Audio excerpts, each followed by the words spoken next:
and hopefully we'll get more of it. You know, it's one thing that was really sad to me is that the NBA is so all about itself that it couldn't even give the NFL Super Bowl week.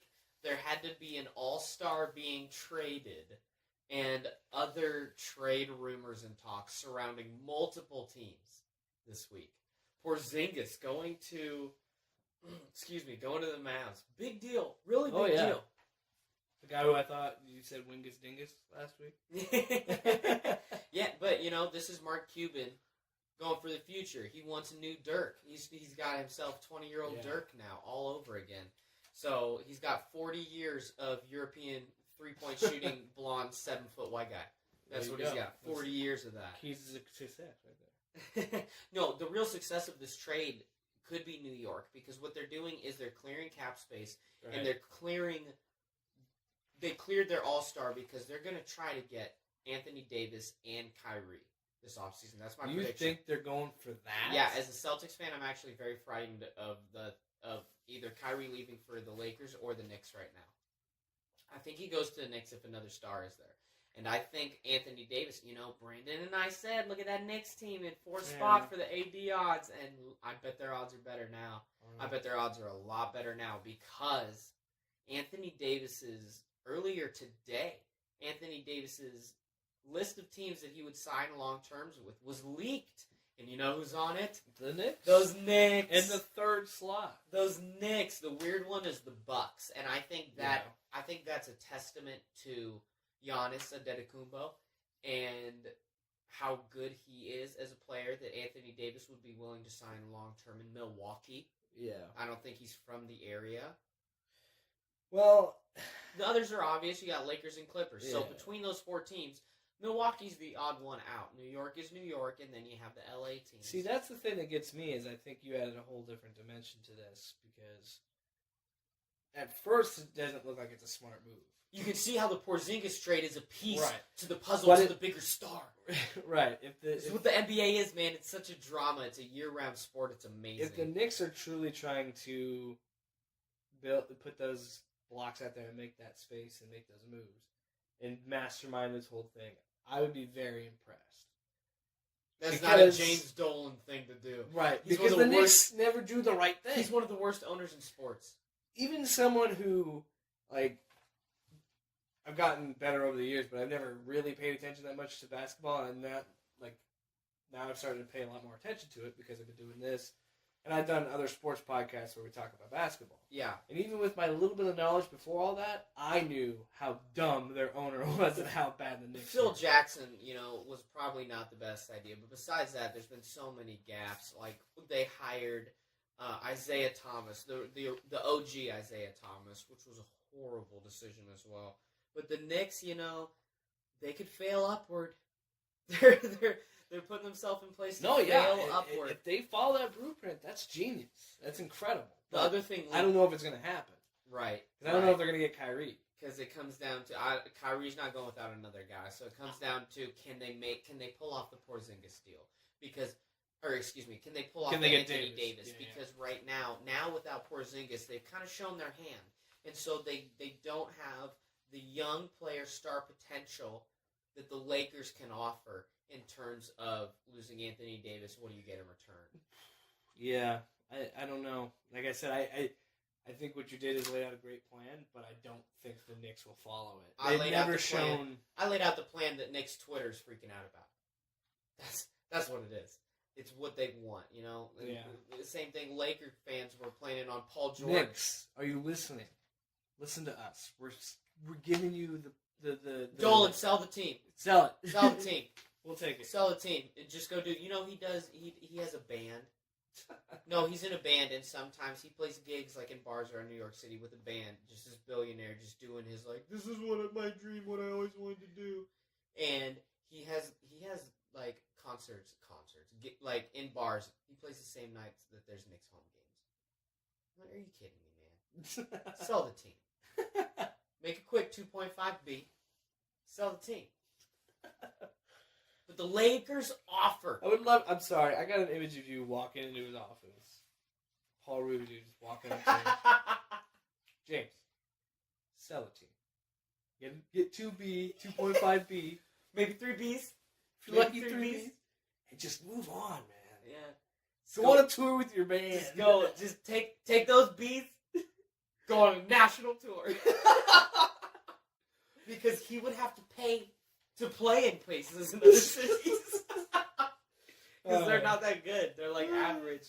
But oh my gosh, the other side of the Anthony Davis drama moved to the left coast. We got the Lakers, and the Lakers offer that came out today. When I saw that offer, Leaked on a Bleacher Report. I thought there is no way in hell they're giving that much up. Who said no? You know who's left on this team? JaVale McGee. Let's go through this. They reportedly, the Lakers' most recent offer was Lonzo Ball, Kyle Kuzma, Brandon Ingram, Rajon Rondo, Lance Stevenson, Michael Beasley, 2 first-round picks, but that's not all. We're going to take your player with the worst contract along with Anthony Davis. So they didn't even offer 6 players, literally half of their dressing roster. They were willing to trade and also take your player who has the worst skills to contract ratio. This is what's weird to me. This is a Magic Johnson move. This is a move of a guy who's like, I'm putting all the chips in, I'm betting on myself because I've always won. Well, I think this is interesting because something similar happened with LeBron last year, where almost his whole team was traded when he was with the Cavs. So LeBron wheels and deals teammates. But that's what I'm saying is, we kind of have this later down the line, but do you think LeBron had a huge input in this whole thing? I think LeBron has some level of final say on... I think LeBron, at least with... Let's say there's 5 players in a trade. There is one guy in that trade offer that LeBron can say, that's my guy. Nope, veto. And then you say, oh, okay, well, we'll offer you these 4 guys and 2 first-round picks. Because, if you're trading 5 guys and one of them's Lonzo, and that's LeBron says, I want to keep that guy. That's what I also thought was weird, too, because I said it last week, where I thought that the whole point of getting Lonzo when they did was they could build a star, and they could make their next... Now, I'm not saying this is true, but this whole idea they could make their next Kobe or something like that. Make him a superstar in LA. And it just seems weird that they're kind of, at this point, giving that up. Well, it's LeBron. Give it up for LeBron. You're giving it up for arguably the greatest player in the history of the game. And he's gonna, and from his past with the trades that happened in Cleveland and in Miami, that it will happen. It will happen, and he handpicks his teammates. Right, whether it's Anthony Davis or somebody else, by the start of next season, this roster's going to look a lot different. Something I thought was really interesting, though, Rondo was involved in this trade, and that's probably because Rondo's played for the Pelicans before. He's familiar with that franchise, but the flip side of it, this is why I love the NBA. You find so much more rumors and dirt, because it came out that the Pelicans have no interest in trading Drew Holiday. Their point guard was $77 million left on his contract. Guaranteed $77 million. Which means they want to keep him. So why do you want Rondo and Alonzo if you're going to keep Drew Holiday? So that could be a part of why they didn't immediately take this offer. Well, that's again another funny thing. Last week, I boldly went out and said Rajon Rondo, and then every guy we said is on this list, though. but then I backed up and just said Lance Stevenson. But yeah, every guy that we laid out, Michael Beasley. The only guy left is JaVale McGee and Luke Walton. Yeah, but it's really, which they're gonna probably get rid of Luke Walton by the end of the season. Which is funny because, like you said, like all of us put all of these names in that offer, but it was just those 2. And some draft picks. It wasn't the whole friggin' team. I know, we said which one, and then it's like, all of them? Can we just give you all of them? I just can't believe, like, when I look at this trade, despite how great Anthony Davis is, he's a very good player, but I don't see any benefit LA gets out of it. Here's what happens, and I guarantee you this is You're what just goes going to on. have LeBron and AD. So Magic Johnson is on the NBA salary machine, or the trade machine on ESPN.com. Sure. And he's wheeling and dealing, and he's trying to figure out a way that he can get Solomon Hill to make it seem better for this trade. And he's like, oh, well, I got to include this guy and that guy. And then the more he thinks about it, he's like, Luke only retired 6 years ago. I bet I could give you 15 again. And before you know it, Magic Johnson has talked himself into trading half of the team and saying, "Now we'll keep JaVale because he's funny." And we got Braun. We got me. 2 of the top 10 all time. We got the king. You got the king and you got the Magic. You got Luke Walton. We'll just call Bill. Luke Walton's gone after the season. Luke Walton will not be their coach at the first game of the 2019 start of the season. He will not be their coach. Do you think? Which is sad. Do you think they're going to get rid of him even if they make the playoffs? Yes, I do. They got rid of David Blatt. True. And he was successful. It's about LeBron's guy.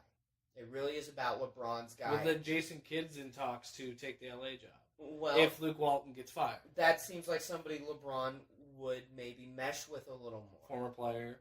Well, Luke Walton's a former player, but a more... Well, yeah, Luke Walton too, I guess, yeah. A more LeBron-centered coach.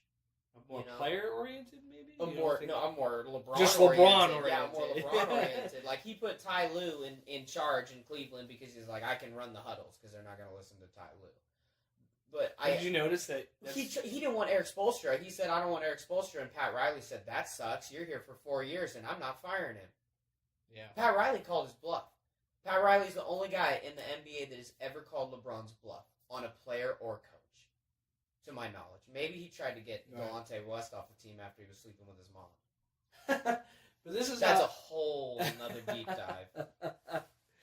Every Father's Day, I tweet to LeBron, Happy Father's Day, with a photo of him and Delonte West as teammates.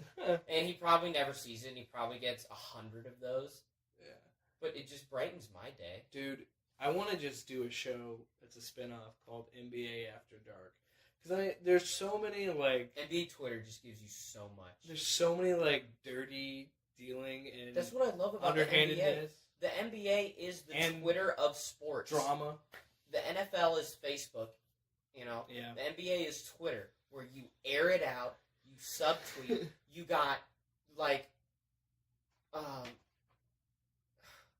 D'Angelo Russell was traded from the Lakers because he put out a Snapchat of Nick Young bragging about cheating on Iggy Azalea. That's what happens in this league.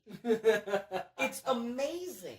It is absolutely amazing. You have the demographic of moms that are 16 to 20 years old, older than their sons, and so you got moms out here having sex with teammates like Delonte West and LeBron's mom. It's unbelievable the things that happen in the NBA with demanding a trade, like Jimmy Butler, calling out a coach twice, calling out 2 coaches in the same season. He got traded from the Timberwolves after saying he's the best player on the team and dominating practice. What does he do? He calls out Brett Brown in 76ers practice. There is receiver divas are not this crazy. Oh, no.